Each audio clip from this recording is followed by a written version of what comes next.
Back Sonia Gandhi Rahul గాంధీలపై ED తప్పుడు కేసులు పెట్టిందని బీజేపీపై ఫైర్ అయ్యారు deputy CM Bhatti. National Herald కేసులో సోనియా రాహుల్ పేర్లను చేర్చడాన్ని నిరసిస్తూ టీపీసీసీ ఆధ్వర్యంలో ధర్నా చేపట్టారు. ఈ మేరకు హైదరాబాద్ ఈడీ కార్యాలయం ముందు నిరసన వ్యక్తం చేశారు.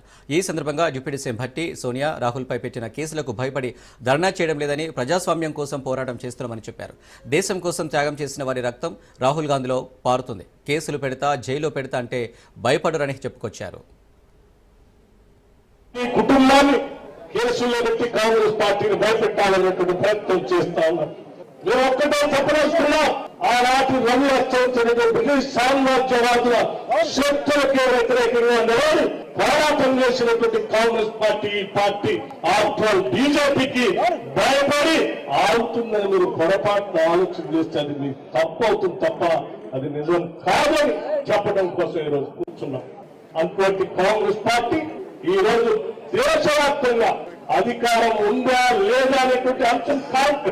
ఈ దేశంలో ఉన్నటువంటి సమాజం కోసం, ఈ సమాజ అభివృద్ధి కోసం, ప్రజాస్వామ్యాన్ని నిలబెట్టడం కోసం నిరంతరం పోరాటం చేసేటువంటి కాంగ్రెస్ పార్టీ ఈరోజు దేశవ్యాప్తంగా నరేంద్ర మోడీ నాయకత్వంలో భారతీయ పార్టీ చేస్తున్నటువంటి తప్పుదాన్ని ప్రపంచానికి తెలియజెప్పడం కోసం దేశవ్యాప్తంగా ఇటువంటి నిరసన కార్యక్రమం చేస్తాం.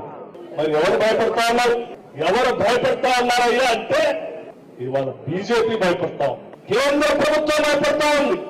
అటు రాహుల్ గాంధీ గారు కానీ, లేకపోతే అఖిల భారత కాంగ్రెస్ కమిటీ కానీ, లేకపోతే ఆనాటి స్వాతంత్ర సంగ్రామ చరిత్రను దేశంలో వివరించినటువంటి నేషనల్ హెరాల్డ్ పేపర్ ఈరోజు వీళ్ళిద్దరు సందేశాన్ని దేశవ్యాప్తంగా చేరిస్తే మన బతుకులలో మనం ఈ దేశంలో పుట్టరోజులు ఉండవని చెప్పి ఈరోజు భారతీయ జనతా పార్టీ భయపడి ఇటువంటి తప్పుడు కేసులు పెట్టి ఊపటం కోసం